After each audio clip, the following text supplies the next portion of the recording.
Muy buenas noches, querida iglesia, Dios les bendiga. Bienvenidos a nuestro estudio del Evangelio de Juan. Hoy vamos a estar estudiando Juan 12, de los versículos 12 al 19. Hoy vamos a estar estudiando esa maravillosa entrada de Jesucristo a Jerusalén.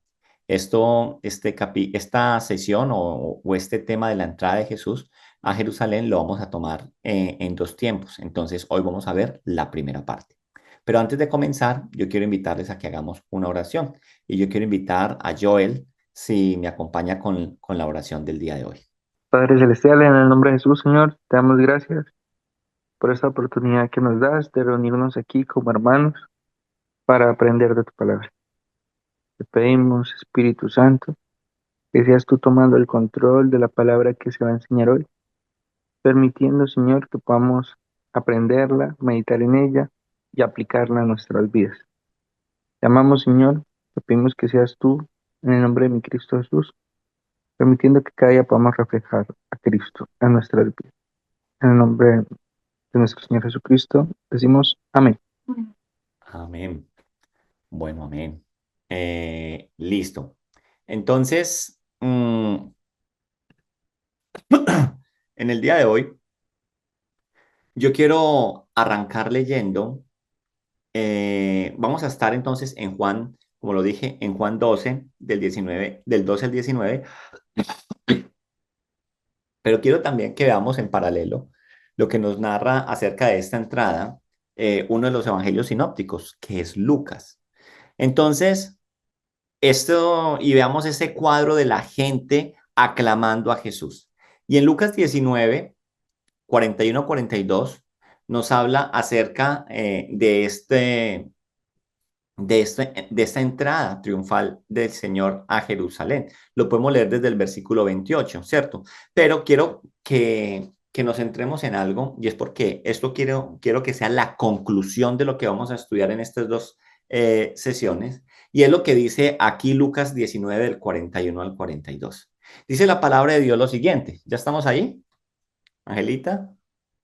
Sí, listo. Entonces en Lucas 19, 41, 42 dice, y cuando llegó cerca de la ciudad, al verla, lloró sobre ella, diciendo, oh, si también tú conocieses, a lo menos en este tu día, lo que es para tu paz, mas ahora está encubiertos tus ojos. Entonces, lo que nos está narrando aquí el evangelista Lucas, nos está hablando acerca de cuando Jesús llora viendo a Jerusalén.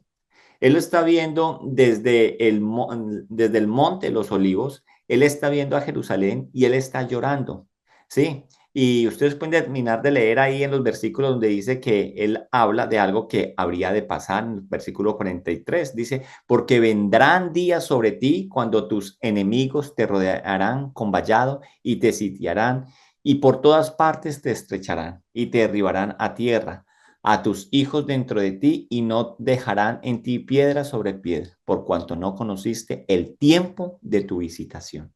Entonces Jesús está llorando, ¿cierto? Viendo a Jerusalén, ya estamos en los últimos momentos, estamos en la recta final de la vida pública de Jesús o del ministerio terrenal de Jesús. Entonces la pregunta que quiero dejar no en el aire, pero sí planteada, es, Jesús llora, pero ¿por qué? ¿Por qué llora Jesús? De pronto aquí vemos una pista en cómo finaliza el versículo 42. Llora al ver que los ojos de esta multitud que hay dentro de esas murallas están cubiertos sus ojos y no entienden el tiempo de la visitación. Pero eso es lo que vamos a estar desarrollando durante este día y la próxima clase. Entonces vamos a leer los versículos. Los invito a que vayamos a Juan 12, del 12 al 19. Y aquí entonces vamos a leer los versículos concernientes a lo que es la entrada triunfal de Jesús en Jerusalén. Bien, vamos buscando ahí Juan 12, versículo 12, ¿sí? Versículo 12 en adelante. Dice, la entrada triunfal en Jerusalén. Entonces dice la palabra de Dios lo siguiente. Dice que el siguiente día, grandes multitudes que habían venido a la fiesta al oír que Jesús venía a Jerusalén, tomaron ramas de palmera y salieron a recibirle y clamaban, Hosana, bendito el que viene en el nombre del Señor, el Rey de Israel.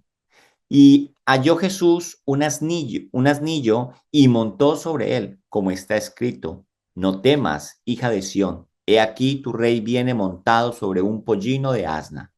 Estas cosas no las entendieron sus discípulos al principio, pero cuando Jesús fue glorificado, entonces se acordaron de que estas cosas estaban escritas acerca de él y de que se las había y que se las habían hecho. Y daba testimonio la gente que estaba con él cuando llamó a Lázaro del sepulcro y le resucitó de los muertos, por lo cual también había venido la gente a recibirle, porque había oído que él había hecho esta señal. Pero los fariseos dijeron entre sí, ya veis que no conseguís nada, mirad, el mundo se va tras él. Entonces, esto es lo que la palabra de Dios hoy nos está hablando. Entonces, yo quiero arrancar diciéndoles algo acerca de esta subida triunfal de Jesús a Jerusalén. Yo quiero que entendamos que el tiempo ha llegado. El tiempo ha llegado porque Jesús muchas veces había evitado ponerse al alcance de aquellos que querían prenderlo, aquellos que querían matarlo. Pero ahora lo que vemos al leer estas líneas de estos versículos, Jesús se está dirigiendo a Jerusalén, donde estaban aquellos que lo acechaban para matarlo. Pero Jesús entiende que es la hora y él quiere, y él ya nos ha mostrado, lo hemos visto en Juan en diferentes partes, donde él nos decía que aún no había llegado el momento. Pero ahora cuando él sube a Jerusalén, sí ha llegado el momento. Si usted va a Juan 7:1 nos dice a nosotros, después de estas cosas andaba Jesús en Galilea. O sea, se había ido de Jerusalén, pues no quería andar en Judea porque los judíos procuraban matarle. Y si usted recuerda también lo que dice Juan 10, 39, 40, Juan 10, 39, 40, dice, procuraron otra vez aprenderle, pero él se escapó de sus manos y se fue de nuevo al otro lado del Jordán, al lugar donde primero había estado bautizando Juan y se quedó allí. Y lo último que nos dimos cuenta en Juan 11:54 dice, por tanto Jesús ya no andaba abiertamente entre los judíos, sino que se alejó de allí a la región contigua al desierto, a una ciudad llamada Efraín, y se quedó allí con sus discípulos. Entonces, mire que Jesús entendía que no había llegado el momento. Y eso ya lo hemos estudiado en otros capítulos, que no había de qué temer, que casi lo apedrean y que él sale en medio de ellos y se va porque él sabía que no había llegado el momento, ¿cierto? Pero aquí lo que nosotros estamos viendo es que Jesús venía hacia ellos. Jesús ya venía hacia ellos. ¿Por qué?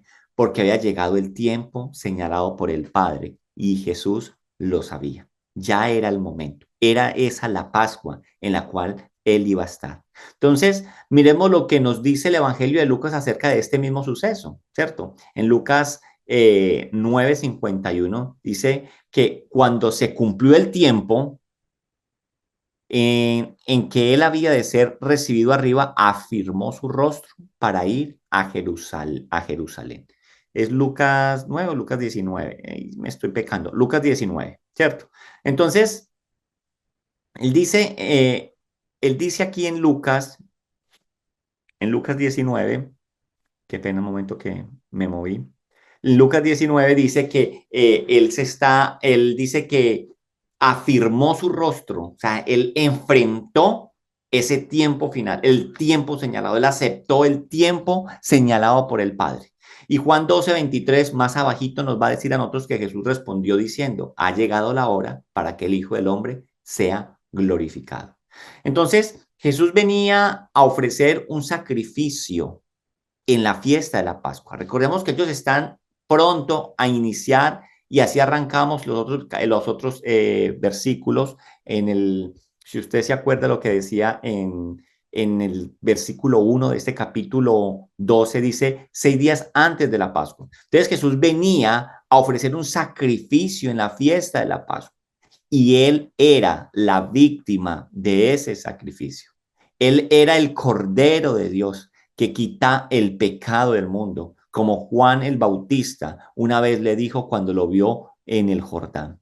Entonces, empecemos mirando el versículo 12. Dice la palabra de Dios. El siguiente día, dice el versículo 12, dice el siguiente día, grandes multitudes que habían venido a la fiesta al oír que Jesús venía a Jerusalén, dice el versículo 12.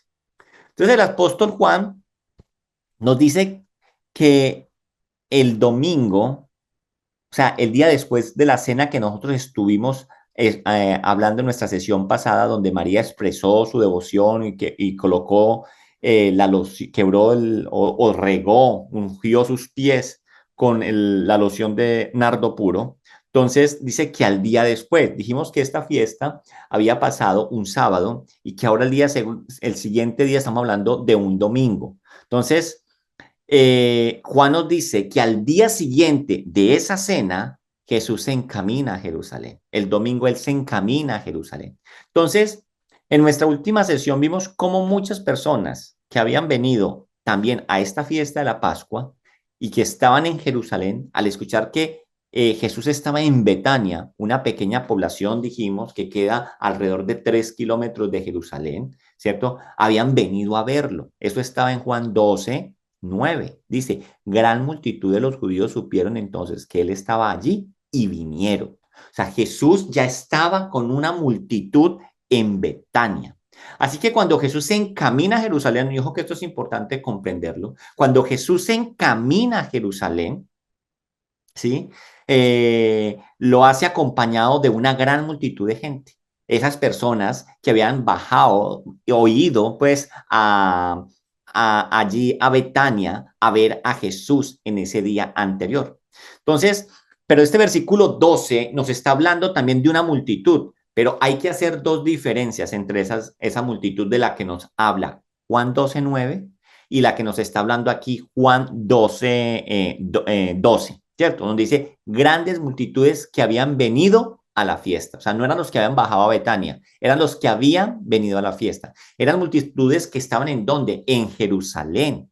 Y ya hemos dicho que con respecto, abramos aquí un paréntesis con respecto a la Pascua, ya hemos dicho que Jerusalén en la fiesta de la Pascua era una ciudad de mucha gente, de hacinamiento, y por eso se albergaban gentes aún en los pueblos aledaños. La fiesta de la Pascua es o era una de las tres fiestas llamadas fiestas peregrinas, la de los tabernáculos, la de la Pascua y la de Pentecostés.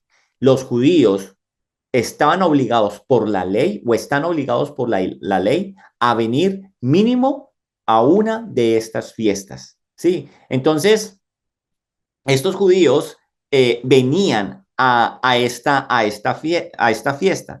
Y donde quiera que viviera un judío, su ambición siempre era celebrar una Pascua en Jerusalén.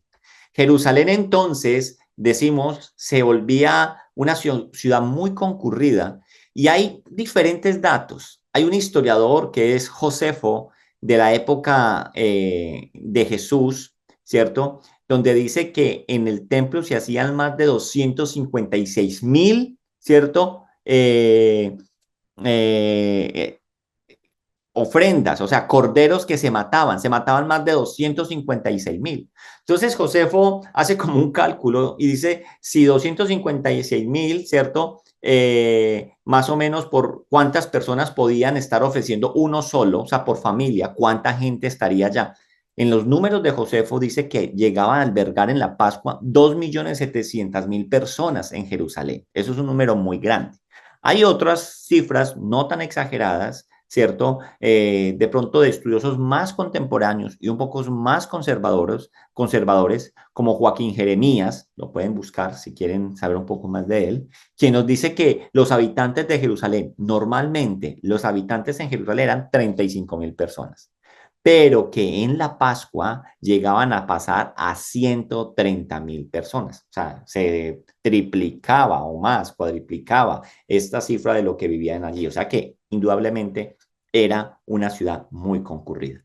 Así que sea la cifra que sea, en las fiestas de la Pascua, la multitud, la multitud de judíos era inmensa. Miles llegaban con ese celo de celebrar esta fiesta tan maravillosa que ellos guardaban. Entonces, ¿qué nos dice el versículo? Y esas son las grandes multitudes que Juan nos referencia en este versículo 2. Todas esas multitudes, todas esas 130,000 o la cantidad que dijimos anteriormente, pero seamos prudentes, quedémonos con 130,000. Sí, entonces, ¿qué celebraban los judíos en la fiesta de la Pascua? Para que recordemos así rápidamente. ¿Qué celebraban los judíos en la fiesta de la Pascua? Que Dios, recuerde, la primera Pascua se celebró ¿en dónde? Se celebró en Egipto. Entonces, la Pascua era un recordatorio para ellos, o es una fiesta en donde celebran que Dios los ha librado del yugo de opresión de los egipcios. Eso celebraban ellos. Pero en esa época, ellos estaban oprimidos por la mano de un imperio extranjero. Sí, estaban en Jerusalén, pero estaban oprimidos ¿por quién? Por el imperio romano. Así que la celebración de la fiesta de la Pascua en dicha época era de una u otra manera un poco irónica, porque ellos estaban celebrando una liberación, ¿sí? Eso es lo que ellos celebraban, una liberación de la esclavitud, una liberación de estar oprimidos por otra persona, pero ahora ellos celebraban esto, pero estaban oprimidos por el imperio romano. Entonces es un poco de ironía en cómo ellos celebraban esta fiesta, pero esta fiesta de la Pascua que se acercaba no era normal. Para la gran parte de la muchedumbre de este pueblo que había llegado a Jerusalén, no era una Pascua común y corriente. ¿Por qué? Porque desde hacía unos años o 3 años había un hombre que estaba recorriendo toda la región de Israel, ¿cierto? Enseñando como nunca antes nadie había enseñado, enseñando con poder, con autoridad, haciendo señales maravillosas que nadie antes había realizado. Y recordemos que solamente unos días atrás había realizado la señal más impresionante que se hubiera escuchado, la que había dado vida a un muerto que estaba enterrado desde hace 4 días. ¿Se acuerda que dijimos? O sea, no hay posibilidad. Dijimos, ¿por qué Jesús se demoró para llegar? Él quería encontrarse con un muerto bien muerto, ¿cierto? De 4 días.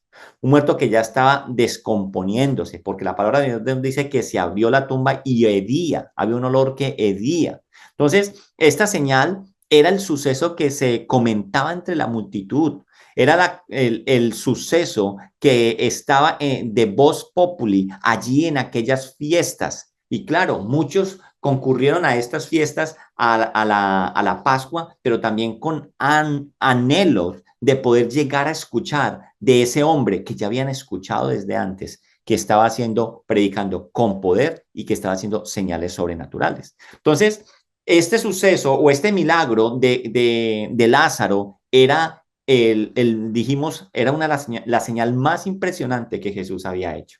Y era lo que se estaba comentando por las calles de Jerusalén. Si usted se va a Juan 12, 17, 18, que lo leímos hace un momentico, dice, y daba testimonio, ¿estamos ahí todos? ¿Sí?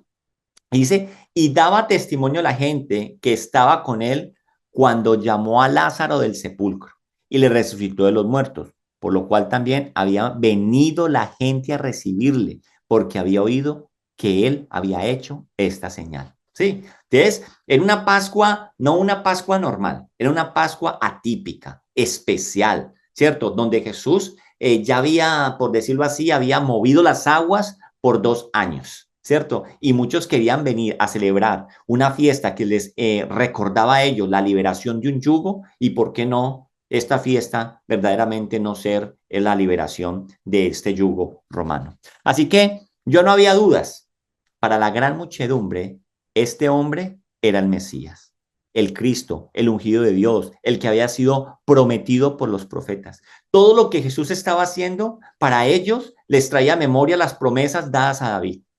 Si usted se va a Segunda de Samuel, yo lo invito a que se vaya a Segunda de Samuel 7, allí donde podemos recordar esas promesas dadas a David acerca de aquel que había de venir, de ese Mesías, de ese ungido que vendría y saldría de sus propios lomos.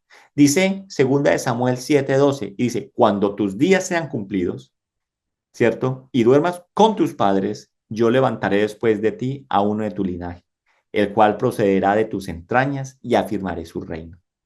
Y ahí más abajito, en el versículo 16 dice, y será afirmada tu casa y tu reino para siempre delante de tu rostro, y tu trono será estable eternamente. O sea, a ellos les traía a memoria estas promesas dadas a David, era que la restauración del reino, la restauración de los años dorados de Jerusalén. Entonces, ¿qué traía a la mente de estas personas? El hijo de David, es el cual habla segunda de Samuel, como su padre, y para ellos les decía, o sea, si David fue alguien que luchó por esta nación, que nos liberó también de muchas batallas, entonces para ellos se les venía a la mente a estas promesas que era el hijo de David, como, y dice, y como su padre, sin duda sería un rey que, un rey guerrero y libertador, ¿cierto? Así que ubiquémonos en el momento de estas personas. Ellos tenían en sus mentes esas promesas que acabamos de leer.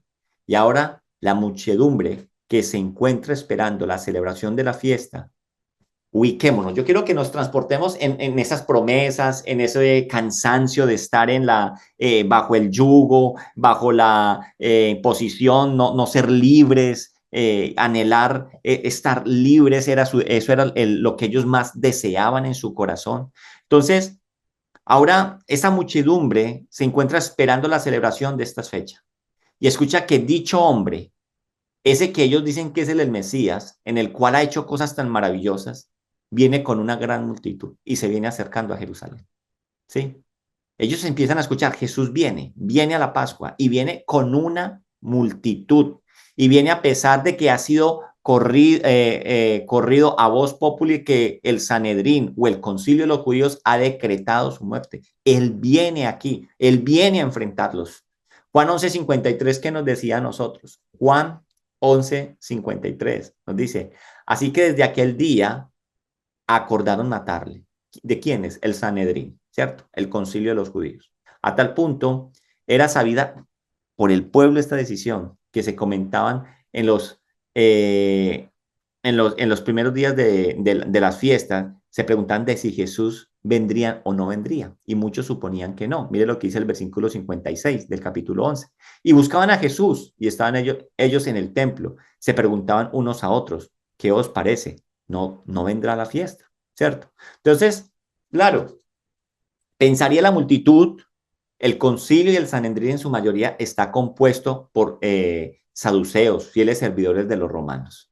Pero Jesús viene a pesar de saber esto, de que aquellos que tienen el poder, ¿cierto? O el apoyo de los romanos, ¿cierto? Jesús viene a pesar de esto y sin duda entonces viene decidido a lo que había rechazado anteriormente. Recordemos que ahorita lo vamos a ver en Juan 6:15, que Jesús corrió un momento que las personas lo querían hacer, lo querían convertir en rey y él salió, se escabulló de eso. Entonces, muchos de los que estaban en la fiesta en Jerusalén venían ¿de dónde? De Galilea, de donde Jesús había hecho el ministerio, la mayor parte de su ministerio. Y tiempo atrás ellos allí mismo habían tratado de hacerlo rey, pero no, él no había querido. Juan 6:15. Dice, pero entendiendo Jesús que iban a venir para apoderarse de él y hacerle rey, volvió a retirarse al monte solo. Pero ahora entonces, y a pesar de semejante amenaza que hay con respecto a su muerte, Jesús, como él entiende que ya es el tiempo, que se ha cumplido el tiempo, ¿cierto? Entonces, él sube. Y a pesar de esa amenaza, viene con una gran cantidad de personas. Y la multitud, entonces, que estaba en Jerusalén, estaba excitada. Ha llegado el momento. Él está decidido a tomar su papel de rey, de liberarnos, de sacarnos. Querida iglesia, ¿y qué mejor momento que en la fiesta de la Pascua, donde se celebraba la liberación de la opresión de un pueblo extranjero? ¿Qué mejor momento la llegada de Jesús que, que la Pascua, donde les recordaba a ellos o les venía a ellos esos aires de libertad que vivieron en la época de Moisés? Sigamos entonces. Versículo 12.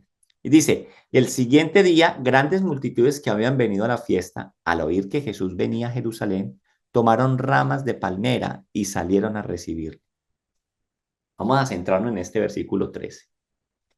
Y entonces, dicha muchedumbre o multitud que está en Jerusalén sale a recibirle y realiza un acto muy, pero muy simbólico.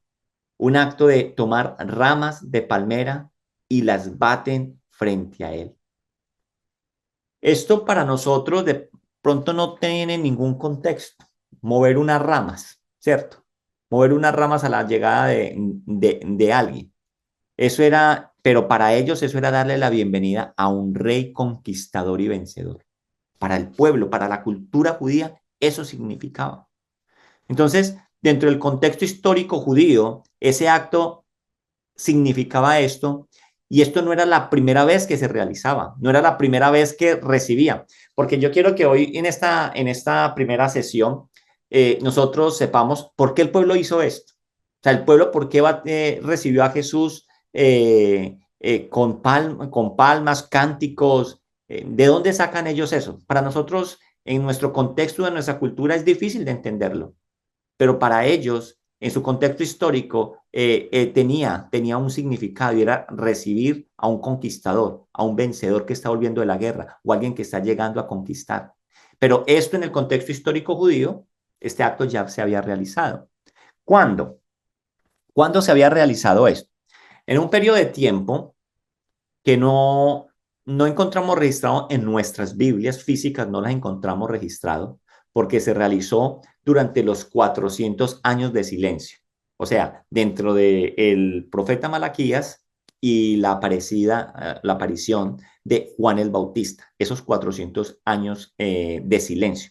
Entonces, este periodo ahí está registrado. En este periodo, Jerusalén siempre estuvo oprimido por imperios extranjeros. En esa época de 400 años, claro, cuando aparece Juan el Bautista están bajo el imperio romano, pero bajo esos 400 años siempre estuvo él oprimido por imperios extranjeros, pero hubo una época en que fue liberada a través de la labor de una familia.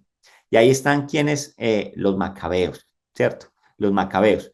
¿Y por qué no está esto en la Biblia? Si es parte de la historia. Es uno de los textos, esto se considera un texto apócrifo. ¿Y qué son los textos apócrifos? Son textos que no son inspirados o no se consideran inspirados y por eso ellos no están en nuestras Biblias.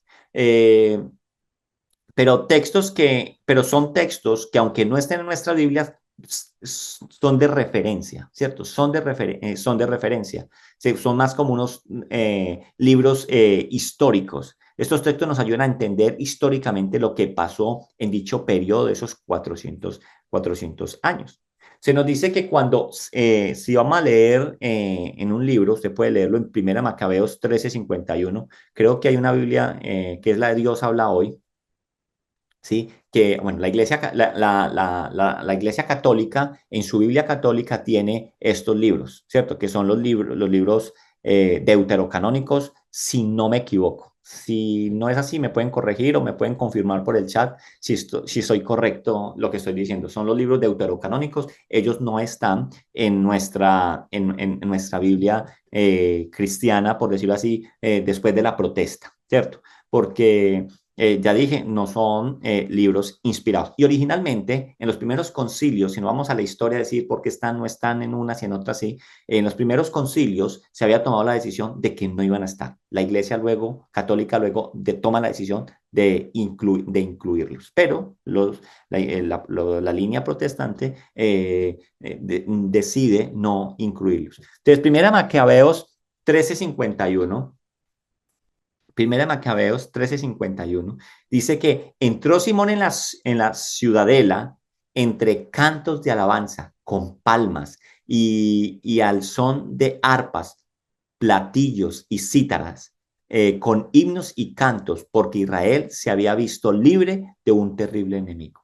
Más adelante, si usted lee Segunda de Macabeos 10:7, usted lo puede leer en una Biblia de Dios habla hoy, cuando su hermano Juan Macabeo derrotó a los sirios y purificó el templo, perdón, que dice ahí la palabra de Dios en segunda de Macabeos 17. Dice, por lo cual, llevando tirsos, ramos verdes y palmas, cantaban himnos al que le había favorecido hasta purificar su templo. ¿Sí? Así que si vamos entendiendo, la acción de batir palmas delante del Señor se había convertido para los judíos en un símbolo nacional de libertad. Eso representaba para ellos, en el entorno histórico-cultural del momento, recibir una persona como recibieron a Jesús era recibirlo como un libertador. Entonces, aún Juan, cuando nos escribe en su libro del Apocalipsis, Juan ve a los hijos de Dios con palmas en las manos ante nuestro rey. Usted lo puede leer en Apocalipsis 7:9. Yo los voy a dejar ahí para que ustedes lo lean. Pero en la visión de Juan, aún Juan ve que cuando el Cordero se presenta con palmas, la gente en sus manos recibiendo. Entonces, la muchedumbre de gente recibía al Señor Jesús como un libertador. Eso es lo que ellos estaban haciendo al recibir a Jesús así, con palmas, con cánticos, como aquellos que nos está hablando a nosotros durante esos 400 años de silencio. Recibían al Señor como un rey libertador. Entonces, sigamos con el versículo 13. Dice, y clamaban diciendo, Hosana, bendito el que viene en el nombre del Señor, el rey de Israel. Entonces, no solo fue el tomar de las ramas de palmera, también cantaban con júbilo mientras el Señor Jesús estaba llegando. ¿Y qué le decían al Señor? Hosana, bendito el que viene en el nombre del Señor. ¿Qué es esto? Y acá yo les pregunto a ustedes, ¿qué es la palabra Hosana? ¿Qué significa Hosana? Sí, yo sé que muchos las están en canciones y a veces cantamos Hosana, Hosana, ¿cierto? Eh, y, Sálvanos ahora, ¿Cómo? sálvanos ahora. Sálvanos ahora. Entonces vamos a leerlo para entenderlo en lo que está diciendo la definición de Joel. Si usted se va al Salmo 118, si usted se va al Salmo 118, 25 y 26, Salmo 118, 25, 26, dice lo siguiente. Oh Jehová, ¿estamos ahí todos? ¿Sí? Amén. Dice, oh Jehová, sálvanos ahora. Te ruego, oh Jehová, que nos hagas prosperar ahora. Bendito el que viene en el nombre de Jehová. Desde la casa de Jehová os bendecimos. Entonces mire que lo que el pueblo estaba diciendo allí era prácticamente citando este Salmo 118. Entonces este salmo era bien conocido en la muchedumbre o en las multitudes, ¿cierto? Que estaban agolpeadas en Jerusalén. Pues es parte de lo que conocemos como el Jalel, una serie de salmos que se cantaban en medio de las fiestas, después de la comida de la Pascua, y que precisamente terminaban con este salmo. Cuando volvemos nosotros a leer lo que citamos ahorita de los macabeos, en la primera y segunda de Macabeos, ¿cierto? Vemos también que en dicha ocasión, sin duda, se había cantado este salmo, se había parafraseado este salmo. Dice que entre los cantos de alabanza, con palmas y al son de arpas, platillos y cítaras, con himnos y cantos, porque Israel se había visto libre del terrible enemigo, decía el primero de Macabeos, y el segundo dice, con ramas verdes, palmas, cantaban himnos al que había favorecido hasta purificar su templo. O sea que cuando dice himnos, cánticos, salmos con los que ellos decían ellos estaban, Hosana, bendito el que viene en el nombre del Señor, el Rey de Israel. Ellos estaban citando esto. Hosana entonces es la transliteración de la expresión sálvanos ahora. Sálvanos ahora. Salmo 118, 25 entonces nos dice, oh Jehová, sálvanos ahora. Te ruego, oh Jehová, que nos hagas prosperar ahora. Bendito el que viene en el nombre de Jehová. Así que cantaban este salmo que tiene una particularidad. Este salmo tiene una particularidad porque exclama una petición de ayuda. Osana. El Osana entonces es sálvanos ahora o te ruego Jehová que hagas prosperar ahora, ¿sí? Pero inmediatamente señala que ha llegado, la ayuda ha llegado. Sí, Entonces, que, sálvanos ahora, bendito el que viene. Ellos lo estaban viendo. Entonces, Juan 13 nos dice que ellos clamaban Hosana, o sea, sálvanos ahora, bendito el que viene en el nombre del Señor. Pero aquí hay algo más en esta expresión, hay algo que, que de pronto no está en el Salmo, pero que esta muchedumbre sí lo dice. Y dice, la muchedumbre ha agregado a este salmo un término mesiánico, el rey de Israel, lo que es Jesús, el rey de Israel. Y esa es la expectativa de ellos. La expectativa de ellos es que llegó el que los iba a salvar, que llegó el que los iba a prosperar, que llegó el que los iba a liberar, que había llegado el rey de Israel. Esa era la expectativa de ellos. Iglesia, Jesús sin duda es el rey, pero cuando ellos expresaban, añadiendo al cántico del Salmo, Rey de Israel, debemos entender qué están expresando ellos. ¿Qué están expresando ellos? ¿Qué hay en sus mentes? ¿Qué hay en sus corazones? ¿Cuáles son los anhelos que hay en ellos? Lo que están diciendo es, tú eres nuestro rey, ninguno otro lo es. Y esto era un reto directo para el emperador romano. Y por aquí es donde se meten, ¿cierto?, las autoridades romanas para que Jesús termine crucificado. Voy a ir dejando hasta ahí, ¿sí? Porque en la próxima sesión nos vamos a ubicar, quiero desarrollar la parte de entender qué es lo que ellos están expresando al decir el rey de Israel y cuál era lo que ellos sentían o expresaban en su corazón al decir eso. Entonces, en el día de hoy hemos abarcado acerca de esas multitudes que seguían a Jesús, esa multitud que estaba con él en Betania y subió con él, y esa otra multitud que lo estaba esperando, fruto de ese milagro maravilloso que Jesús estaba haciendo. La fiesta de la Pascua, esta fiesta era una fiesta que tenía no era una fiesta cualquiera, era una fiesta peculiar en este momento, porque ellos habían estado escuchando durante 3 años que había un hombre, ¿cierto?, que encarnaba a aquel que hablaban las profecías, el Hijo, el Rey de Israel, ¿cierto? Aquel que vendría a liberar. Y era justo la Pascua, una fiesta de liberación. Entonces, por eso cuando Él llega con esa multitud, ellos están súper contentos, ellos están súper felices, pero yo no quiero que a ustedes se les olvide, mire cómo lo están recibiendo, pero recordemos lo que Jesús nos dice a nosotros cuando ve a Jerusalén, que fue lo que empezamos a leer en Lucas 19, que Él llora al ver que sus ojos están cerrados. Que esos mismos que están gritando, Hosana, el Señor, sálvanos ahora, bendito que viene en el nombre del Señor, luego estos mismos son los que van a gritar, crucificadme, ¿cierto? Entonces, quiero dejarlo ahí para que en la próxima sesión nosotros podamos hablar más acerca de qué era el ambiente que ellos estaban esperando o el papel que Jesús necesitaba desarrollar para satisfacer sus necesidades. Amén. Vamos entonces a orar y luego vamos a hacer, si quieren preguntas o quieren compartir o quieren agregar algo, más que bienvenidos. Bueno, mi buen Dios, yo te doy gracias por la palabra que hoy pudimos aprender, exponer, Señor, acerca de esta llegada maravillosa de Jesús allá a Jerusalén. Muchos hemos escuchado acerca de cómo Jesús llega triunfante. Es más, muchos tenemos un background católico y sabemos que el Domingo de Ramos se celebra eso, la llegada de Jesús.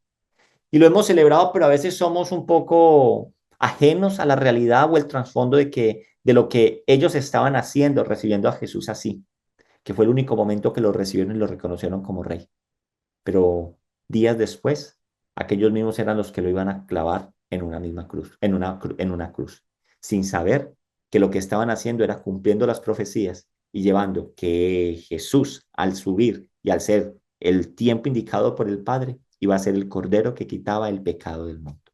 Te damos gracias, Señor, porque vemos ese papel maravilloso que Jesús hizo en su vida, en su ministerio, y cómo eso benefició a cada uno de nosotros, cómo nosotros hoy podemos acercarnos libremente ante el Padre gracias a esa obra redentora y que Jesús enfrentó la muerte sin temor entendiendo que ese era el propósito que Dios tenía para él. Te damos gracias, Señor, te alabamos y te bendecimos y nos quedamos en tu presencia en el nombre de Cristo Jesús. Amén y amén.